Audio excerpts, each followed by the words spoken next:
Okay, in this video I'm going to show you one way to use Picasa in order to see originals and edited pictures at the same time. One thing about Picasa is that when you're editing pictures, it always shows you your edited version without your original. Um, what I've done in the previous videos, I've organized some pictures that I wanted together, but what if I want to edit these pictures now and build, say, a collage or something, but just sort of touch up each one of them? It's kind of nice to have the pictures all together in one, the originals and edited versions side by side. So let's take a minute and do that. The easiest way to do it is just to copy all of the pictures and put them right back into the original folder. Now to do that, you need to go to the folder itself, the real files. It's not something that's done in Picasa, so I'm going to click on the little yellow folder next to the folder title, Doors in Vancouver, and they show up on my computer. I'll just maximize this screen for a minute so it kind of blocks out the Picasa. I'm going to move this thumbs file out of the way for a minute.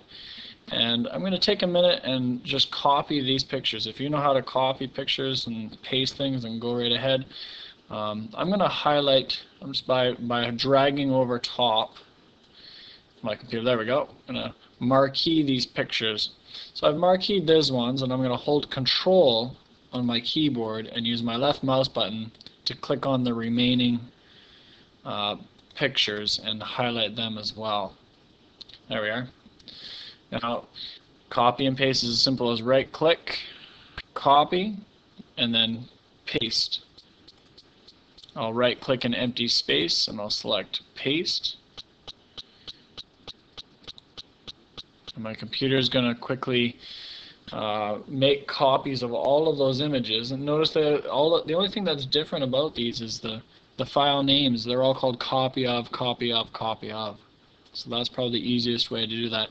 I don't know if you noticed, but a little window flashed up here very quickly, telling me that Picasa was picking up that change. So when I go back to Picasa, I can probably close this window here now. When I go back to Picasa, all of my pictures have been duplicated. Here's the blue door, and I'll just drag this one next to that blue door. The black one. The red, I'm just using my left mouse button here and dragging them so they're side by side. Okay. Now the nice thing, you are duplicating the amount of memory on your computer when you do that. So these pictures may be big file sizes. That's one thing. The downside is that these pictures now occupy twice as much memory because you've got two of them. But now when I make a change to it, I won't lose the original, and I'll be able to, not that I would before, but I'll be able to see the original right beside my edited version just by editing one and not the other. So let's try that. I'm going to click on the first one here of the blue and do a couple edits just for kicks to see how it goes. So first thing I'll do is I'll straighten this because I didn't take a very good picture. I actually missed the top of the door. I can't fix that, but I might see if straighten can help me kind of. You'll notice that straighten kind of zooms in on the door as well.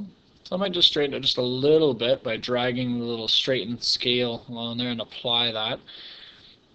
That did a fair job. And this door has so much damage to it. I might just do a little crop and maybe crop off some of the sidewalk and try to keep the rest here. So I'm just going to, I clicked on crop and I'll drag over the door and kind of nick out this part of it there anyway. And I'll click preview to see what that's going to look like. Yeah, that's not bad. It's a bit better than it was before. Maybe I'll get a bit more of the bottom of the door. I'll click preview. There we go. And I'll click apply. And I've just rotated the door a little bit. I'll go back to the library here. And let's try. I'm going to try editing this. See now that I have, if I increase my thumbnail size a little bit by dragging the thumbnail slider, I've got my original or my edited version of the blue door and my original. It's nice to see. If I scroll down to the Prado door, I thought I'd edit the first one here as well and show that one more time. So I'm going to click on straighten. I'll use the slider to make a bit of a change to its angle there, and that's a bit better. Click apply. And maybe crop out the door as well. Just get the edges of the door. Don't need so much of the frame. And I'll click apply there and see how that looks. Right now I've got just the door. One tool that I see used a lot is the retouch. And maybe in the next video we'll take a look at that, and I'll retouch this door and get rid of this damage on the above it here. It'd be nice if the Prado door didn't have that damage on it. So we'll check that out in the next one.